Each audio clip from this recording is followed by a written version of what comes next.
Ani bonjour, Will Morin Indigenous. My name is Will Morin. Maingandor, Wolf is my clan. Giwed Nong and Noswet Manga Nishnabe Noswen. North facing Wolf is my spirit name. Originally from Batchewana Bay, Michipicoten area is my traditional territory. And I currently work here in Duneki Mumpi, University of Sudbury, Kinamage Gamek. So as an educator here at the University of Sudbury, a professor in the Department of Indigenous Studies for going on 19 years, I work within the classroom teaching a set of courses that our department has developed and built on for almost 40 years. And I am one of a team of professors in the department, both full-time and sessional professors that teach these courses and engage with our students both live on campus and through online interactive Envision distance ed courses. The primary aim of the Department of Indigenous Studies, as it has evolved over the years, has many roles. Some of them to assist individuals in academic pursuits and in assisting individuals in finding clarity through different fields of study in law, whether it be in medicine, whether it be in health and the environment. But more importantly, the Department of Indigenous Studies has been and continues to be a place of identity retrieval, identity revitalization, and individual path validation. A lot of individuals that come through the program that are Indigenous or of Indigenous ancestry have come to clarify and qualify not only who they are as individuals, as Indigenous peoples, but also what their aspirations and career paths are, which has been hindered through decades, if not centuries, of colonization and assimilation methods and efforts to eliminate who we are as a people. This department has been able to assist hundreds, if not thousands, of individuals, both Indigenous and non-Indigenous, to find a path towards their individual identity. And that is the starting point for any First Nations person or any person in their education pursuits. And that's what we do here. The excellence that we demonstrate is on many levels. One of them is the size of the classes.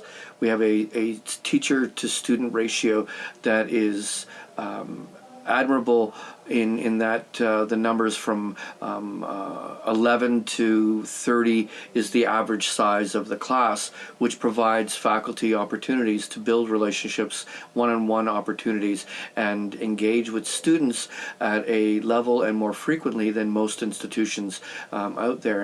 And that's what gives that opportunity for the student to grow personally and to gain the assistance and work towards success.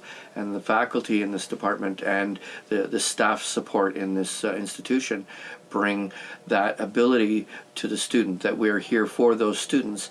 And so the excellence comes with a collaborative team effort so that we would work and share as faculty of the challenges a student may have, and we would work together to make sure that student does succeed, or we guide them or assist them as best we can to a different field of study, or for them to take a break and return at another time, and still be supportive of them in those journeys or those pursuits.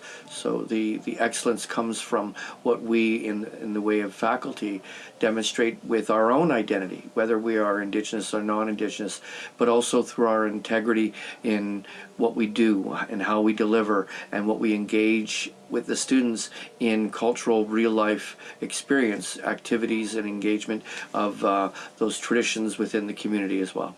Is that what you would say makes it an example of excellence in Indigenous education? Yes, the excellence in Indigenous education has more to do with first recognizing we're not teaching a subject, we're teaching about a people that continues to exist people that are in the classroom, so that when you're studying about the Haudenosaunee, when you're studying about the Anishinaabe people in the classroom, those students exist that are there. Those are students from those ancestries that we're learning about. And so they're real live resource people that can be contributing. So the students themselves become like co-teachers. They become co-facilitators. They become resource people in providing the authenticity to what it is that we're studying in the course and who we're studying. And that being one part of it. The other aspect is that the engagement in the community. You engage in bringing in resource people, traditional people. We have regular cultural events and activities that go on within the school, Indigenous student community activities, cultural activities that engage the broader both Indigenous and non-Indigenous community, but as well the faculty themselves are experienced in traditional activities, or they incorporate them within the classroom by bringing in traditional people, so that the students experience what they would if they were in a traditional environment. But more importantly, to expose non-Indigenous students and Indigenous students that may not have had this exposure to traditional ways. We have a sacred arbor. We have a place where we can bring in and have students visit and sit with the fire. We have a large outside space where we've erected teepees and had that as a class activity, so the students not only are seeing these as objects and engaged activities, they're not stuff that is seen two-dimensionally on the screen or in the pages of their textbook. It becomes real life experiences that puts what they're learning into a physical environment, and or just simply sitting out on the grass on a sunny day instead of in a sterile classroom, where the students get to engage with their faculty, with their fellow students in an environment that is actually natural and inspiring, where we can smudge as we need to in the variety of spaces that we have available, so that the student has the comfort to be themselves, or to ease into that comfort if they have not been exposed to traditional activities, where some may come from areas that are strongly Christian or traditional in other ways, and that this new experience, this new exposure to Indigenous culture may be a bit of a challenge for them emotionally, so that there are supports for them on all those levels for the student to succeed.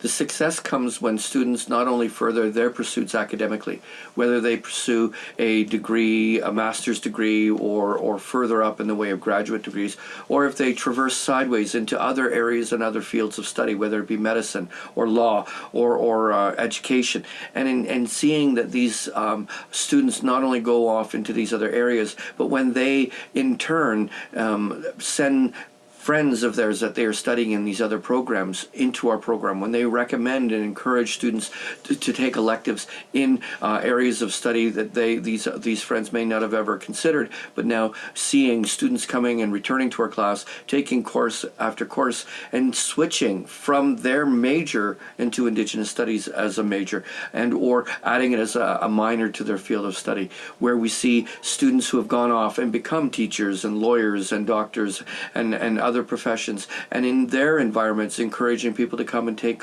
night courses and vision courses and distance ed courses. Some of these teachers that have gone off to become professions within the educational field, and having over time eventually having their students be recommended and come to the University of Sudbury to study Indigenous Studies because of what their teacher had experienced while they were a student here. By the end of the program, students become a little bit more engaged with each other, more relationship between each other is developed, more comfort within themselves and in their understanding of the material in the course. Because as we teach the material from the beginning of the year to the end of the year, there is a slow, natural, organic approach to exposing material to the students so that they become comfortable and that they become grounded, become developed within the knowledge in a comfort way, but as well building relationships with their peers, building relationships with the other faculty, and becoming a part of the community within our department, within our institution and on campus. And it's that engagement where they begin to see the value in the material that they're learning, the content in the readings and in the textbooks, and the content in the presentations and the activities during the course, during our many different sessions.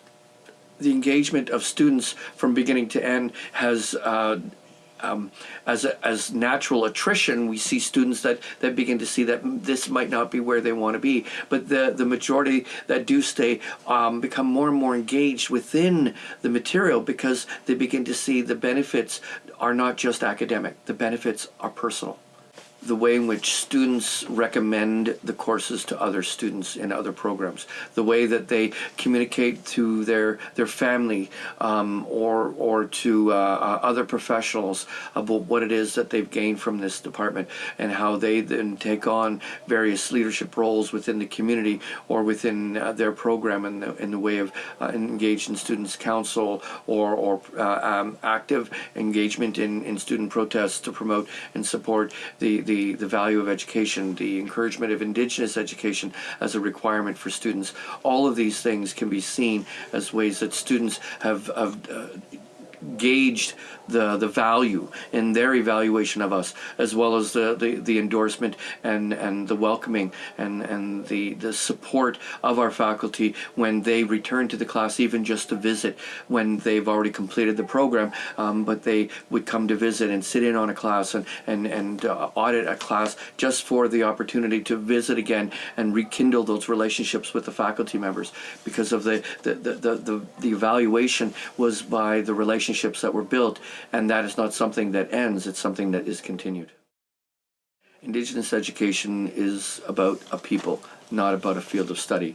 And that requires people getting to know people, relationship building, openness and understanding, desire to want to understand oneself, to build and collect the tools that are introduced within this department. And when we talk about Indigenous education, it acknowledges human education. What tools do we need to become more human with each other, to be more supportive of one another, to be more engaging? But also, when we connect with Indigenous culture, Indigenous traditions, and Indigenous ways, we need to get out of the classroom, out of the boxes, and out of the institutions, and into the real live experience and connection and relationship to that natural world. That's where Indigenous education needs to return, needs to continue, and needs to be founded, so that when we are learning, what we're learning from is not just the teachers, but learning from where our first teachers are. When we say kinomage, to teach, kinomage nine, kinomage kwe, for a woman teacher, the key here is the beginning of that word, ki nomage. Ki means earth. Our first teacher is the earth, and that's where all Anishinaabe Indigenous teachings need to be beginning and continuing to be and ongoing. Even though there are institutions, those institutions need to turn inside out and bring our education back to the land. That's where the learning is, because that's where our teachers are. The Indigenous perspective for education is recognizing it's an individual journey, but that journey cannot be within a sterile, isolated vacuum. It needs to be within a natural environment where the individual's path is then discovered, and where we engage in a broader community and not in an isolated cultural environment. And the Western institution is a struggle in attempting to try to improve itself, but where Indigenous education is about improving the individual, which then in turn improves the bigger picture, the bigger organizations or bodies.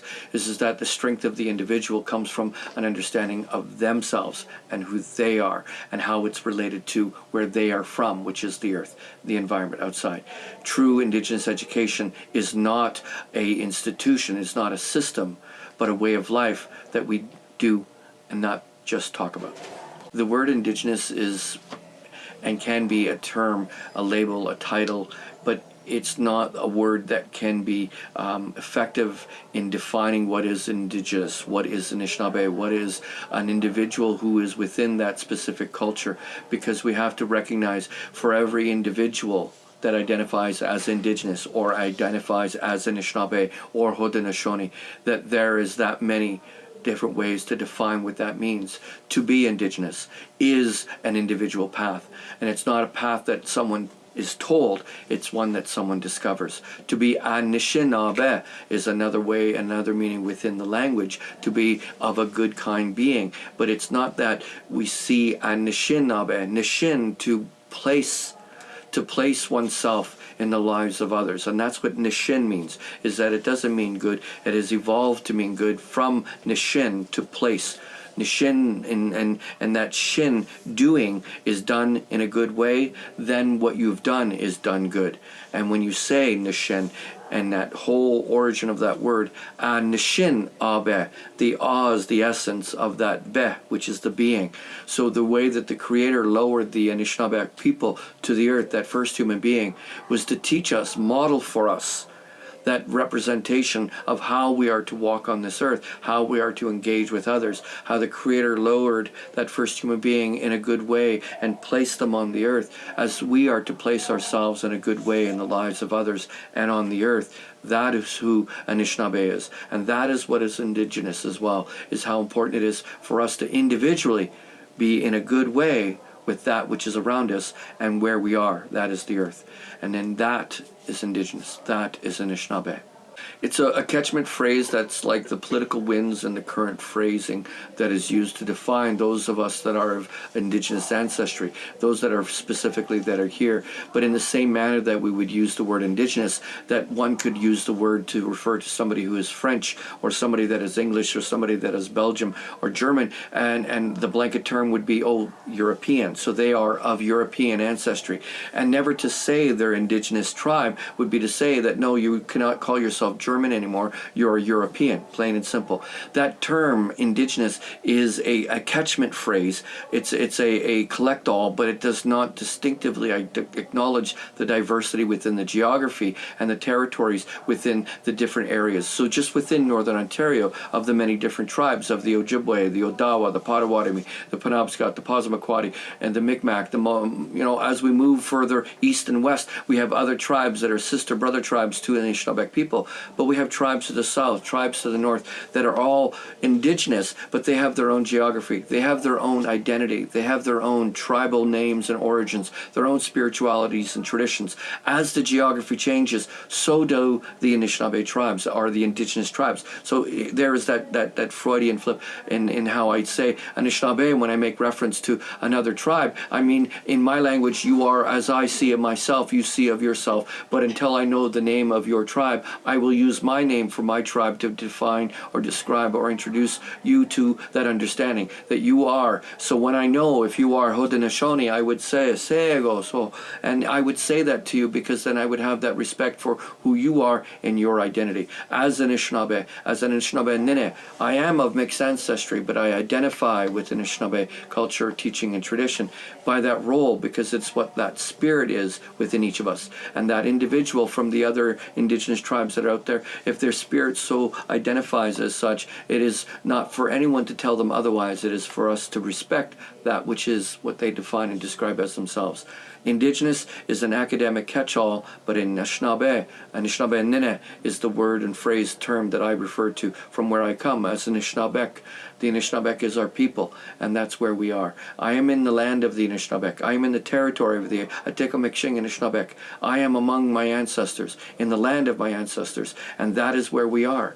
We need to know our territories. We need to know the traditional territories and the Indigenous tribes and honor them by name and not by a phrase. Indigenous is a phrase, not a people. The term Indigenous is in place of identifying those specific Indigenous tribes. Those Indigenous tribes geographically will be that. So if we start teaching in education using totem poles, which are West Coast, with an Anishinaabe word for a cultural concept that is confusing. It actually adds to the psychological distortion of identity. The word totem, dodem, is an Anishinaabe word. The pole that is used with animals that is a West Coast, we don't have poles in the woodlands. The woodlands, we would have clan circles and the seven-pointed star that identifies our symbols. But to have an educational system that imposes one geography's Indigenous teachings on others as a blanket and as a catchment, as a once and all inclusive, does not respect the specific geography an individual is in. If we are in an educational system, an educational institution, a board, or city, and they are in a territory, then honor the territory and the traditions of that territory and those symbols that are in there, and not import outside their territory and refer to symbols as that is Indigenous when it does not respect the Indigenous tribal groups. Downtown Toronto, it's Anishinaabe territory, Haudenosaunee territory, honor those. If we are in Montreal, the same thing. We acknowledge the Haudenosaunee that are there. We acknowledge the Algonquians that are there. We need to honor those Indigenous tribes. If we're out west, the Kwakiutl, the Salish, these are the tribes that are there. If we're in the prairies and the plains, we need to honor the Blackfoot, the Saulteaux, the Cree. The Plains Cree are different than the Woodlands Cree, and just those distinctions. If we do not communicate that distinction, then no one of any other culture from Europe can claim their identity. They can only be called Europeans. That's the equivalent if we do not give that diversity. Two primary concepts.